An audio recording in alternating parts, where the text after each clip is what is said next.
ओम नमः शिवाय। ओम नमः शिवाय।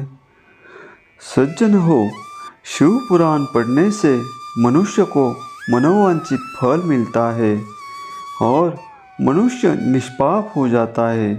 उसे सभी सुखों का उपभोग मिलता है। सज्जन हो, शिव पुराण का लाभ होने के लिए ये कथा लास्ट तक सुनिए और आगे वाली कथा सुनने के लिए चैनल को सब्सक्राइब कीजिए। तो शुरू करते हैं महान शिव पुराण। ओम नमः शिवाय। ओम नमः शिवाय। मित्र हो, अभी हम देखने वाले हैं शिव जी के भस्म धारण की महिमा। सूत जी ने कहा, हे ऋषियों, अब मैं तुम्हारे लिए समस्त वस्तुओं को पावन करने वाले भस्म का महात्म्य सुनाता हूँ। भस्म दो प्रकार की होती है, एक महाभस्म और दूसरी स्वल्प भस्म। महाभस्म के भी अनेक भेद है। यह तीन प्रकार की होती है, श्रोता, स्मार्थ और लौकिक। श्रोता और स्मार्थ भस्म केवल ब्राह्मणों के ही उपयोग में आने योग्य है। लौकिक भस्म का उपयोग सभी मनुष्यजन कर सकते हैं। ब्राह्मणों को वैदिक मंत्रों का जाप करते हुए भस्म धारण करनी चाहिए तथा अन्य मनुष्य बिना मंत्रों के भस्म धारण कर सकते हैं। उपलन से सिद्ध की हुई भस्म आग्नेय भस्म कहलाती है। यह त्रिपुंड का द्रव्य है। अन्य यज्ञ से प्रकट हुई भस्म भी त्रिपुंड धारण में के काम आती है। जाबाली उपनिषद के अनुसार अग्नि इत्यादि मंत्रों द्वारा 7 बार जल में भिगोकर शरीर में भस्म लगाए। तीनों संध्याओं में जो शिव भस्म से त्रिपुंड लगाता है वह सब पापों से मुक्त होकर शिव की कृपा से मोक्ष पाता है। त्रिपुंड और भस्म लगाकर विधि पूर्वक जाप करे। भगवान शिव और विष्णु ने भी त्रिपुंड धारण किया है। अन्य देवियों सहित भगवती उमा और देवी लक्ष्मी ने इनकी प्रशंसा की है। ब्राह्मणों, क्षत्रियों, वैश्यों, शूद्रों, वर्ण संकरों तथा जाति भ्रष्ट पुरुषों ने भी उद्धूलन एवं त्रिपुंड रूप में भस्म धारण की है। महर्षियों, इस प्रकार संक्षेप में मैंने त्रिपुंड का महात्म्य बताया है। यह समस्त प्राणियों के लिए गोपनीय है। ललाट अर्थात माथे पर भवों के मध्य भाग से भवों के अंत भाग जितना बड़ा त्रिपुंड ललाट में धारण करना चाहिए। मध्यमा और अनामिका अंगुली से 2 रेखाएं करके अंगूठे द्वारा बीच में सीधी रेखा त्रिपुंड कहलाती है।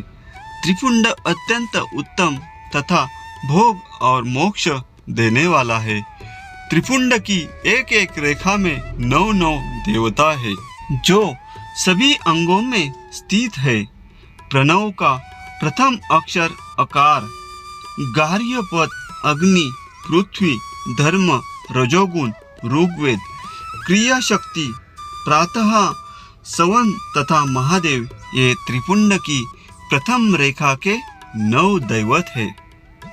प्रणव का दूसरा अक्षर उकार, दक्षिणाग्नि, आकाश, सत्व गुण, यजुर्वेद, मध्य दिन सवन, इच्छा शक्ति, अंतरात्मा तथा महेश्वर ये दूसरी रेखा के 9 दैवत है। प्रणव का तीसरा अक्षर मकार, आहवनीय अग्नि, परमात्मा, तमोगुण, द्युलोक, ज्ञान शक्ति, सामवेद, तृतीय सवन तथा शिव ये तीसरी रेखा के 9 दैवत है।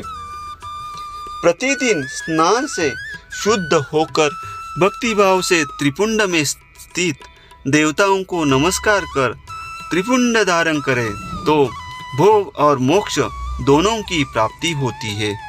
भस्म को 32, 16, 8 अथवा 5 स्थानों में धारण करे।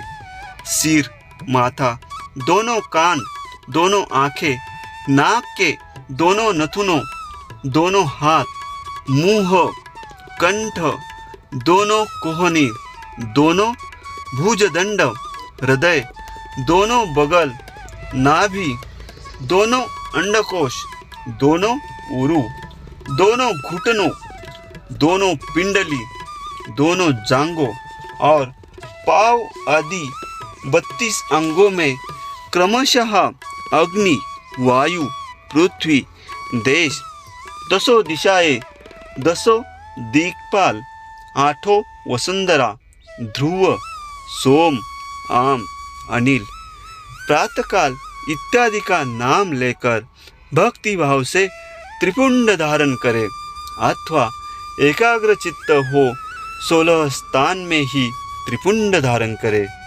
सिर, माथा, कंठ, दोनों कंधों, दोनों हाथों, दोनों कोहनियों तथा दोनों कलाइयों, हृदय, नाभि, दोनों पसलियों एवं पीठ में त्रिपुंड लगाकर इन 16 अंगों में धारण करे।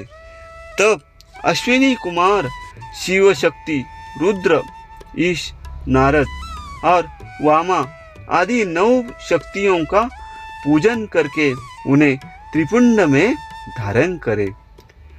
सिर, बालों, दोनों कान, मुंह, दोनों हाथ, हृदय, नाभि, उरु युगल, दोनों पिंडली एवं दोनों पाँव, इन 16 अंगों में क्रमशः शिव, चंद्रमा, रुद्र, ब्रह्मा, गणेश, लक्ष्मी, विष्णु, शिव, प्रजापति, नाग, दोनों नागकन्या, ऋषि कन्या, समुद्र तीर्थ इत्यादि के नाम स्मरण करके त्रिपुंड भस्म धारण करे। माथा, दोनों कान, दोनों कंधे, छाती, नाभि एवं गुह्य अंग आदि 8 अंगों में सप्त ऋषि ब्राह्मणों का नाम लेकर भस्म धारण करे अथवा मस्तक, दोनों भुजाएं, हृदय और नाभि इन 5 स्थलों को भस्म धारण करने के योग्य बताया गया है। देश तथा काल को ध्यान में रखकर भस्म को अभिमंत्रित करना चाहिए तथा भस्म को जल में मिलाना चाहिए।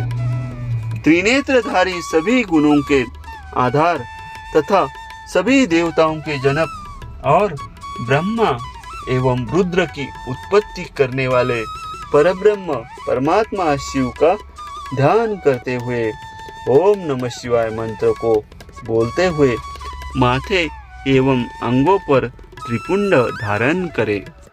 मित्र हो, शिव पुराण का अगला अध्याय सुनने के लिए चैनल को अभी सब्सक्राइब करो और कमेंट में लिखो ओम नमः शिवाय।